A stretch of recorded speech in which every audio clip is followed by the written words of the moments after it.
So for the sampling, you have to train and prune the plants properly. When you plant them, you have to head back, or you can go for delayed dormancy head back of the plants, so that these buds turn into the fruit buds with the head back.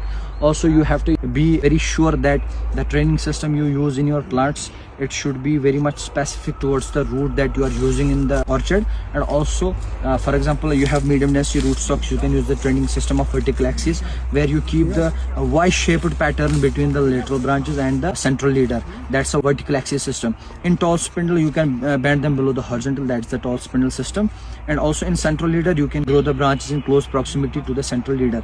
Third thing, you can use multiple leader system, wherein you produce these lateral branches, you produce as leaders. Like in the thickness of the central leader, you can give 3, 4, 5 to 6 leaders. That's called the multiple leader system.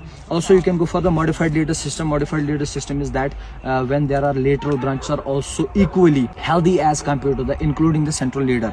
In central leader, when we modify the central leader, we can also go for open center system. That's also type of modified leader system. So these are the types of trainings that you can have on your plants while planting in your orchard. And that training depends upon the space that you are willing to keep in the orchards. The spacing also is a very much important issue. So tomorrow, if we plant the medium density, the recommended spacing for these kind of rootstocks is 6 feet into 10 feet. 10 feet row to row and 6 feet plant to plant. Hope that clears all the confusions. Thank you so much. Baki wassalam.